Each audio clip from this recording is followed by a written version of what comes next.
BB851, turn right, heading 180. 14 Papa, turn right 245, report localizer established 27. You might recall this title from a video that was published on the channel many weeks ago where I did discuss an opportunity for the American aircraft manufacturer within the up-and-coming region of Africa for Boeing. This was with regards to future demand through to 2040. Today, their forecast returns to the channel for all the right reasons and presents them with a critical chance at capturing a large portion of the market within the Asian Pacific area. Thanks to a subscriber for submitting this video suggestion to me via email. The general premise is that according to Boeing's 2021 commercial market outlook, the aircraft manufacturer believes that in the future there'll be a need for a total of 17,645 new aircraft by 2040 and now 19 years away in the Asian Pacific area. This staggering total is represented by 13,500 narrow-body aircraft and 3,800 wide-body aircraft. What's important to note is that of these 17,000 plus aircraft, not all will be going straight to Boeing. This is the total estimation that will eventually be divided among all aircraft manufacturers that are going to be attempting to secure contracts from airlines who are looking for the new aircraft I speak of. However, Boeing will of course be doing everything possible to ensure itself is in the prime seat to obtain most of the business from customers within the area. By no means an easy task that will no doubt be challenging. Boeing is on top of the passenger aircraft demand, noting that in addition they see the cargo sector continuing to grow with more than 1,000 new freighter-dedicated planes needed in the next 20 years. This is of course going to be including their rumoured and up-and-coming 777X freighter that is also undoubtedly going to take a hold of this forecast.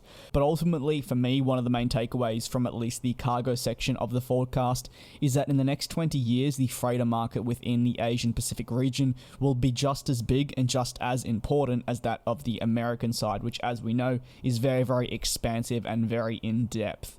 One of the missing things, though, currently from Boeing's portfolio is that of the NMA, the new middle-of-the-market airliner, and an aircraft that would basically bridge the gap between the already existing 737 MAX and the 787 Dreamliner, two relatively new aircraft. What is worth mentioning is that between this gap we have the 757 and 767, but I think it would be wrong of us to think that these aircraft naturally would be delivered over the coming 19 years, seeming production has already slammed shut, and now almost every single 757 and 767 are severely getting on. Airlines are looking for newer aircraft. That's where that NMA from Boeing really comes into the fray of things.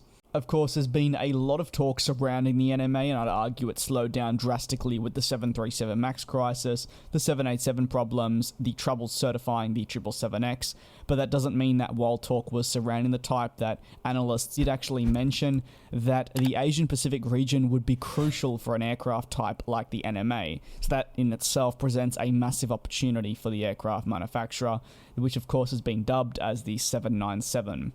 For Boeing, they'll be competing with various other aircraft manufacturers for these lucrative contracts, with the likes of Airbus, upcoming Comac, Embraer and more, all looking for a slice of that all-important market, which though of course is going to be led by Airbus and Boeing, but it doesn't guarantee that either of them will actually reach their full potential if they don't plan everything out methodically.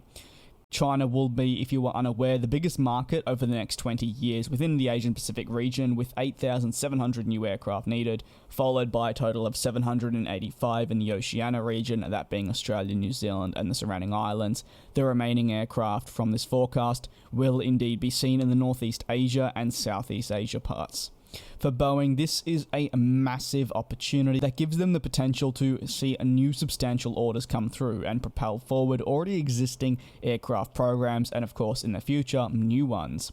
With nearly 20,000 aircraft required, they'll no doubt be getting a large chunk of these orders and therefore deliveries. And for me, it'll be fascinating to see what the order makeup actually consists of. What are your thoughts? And how do you think Boeing should approach the next 20 years within the Asian Pacific sector? You can let me know down in the comment section below. Thank you so much for the continued support. Please do take care and be safe, and I will see you next time.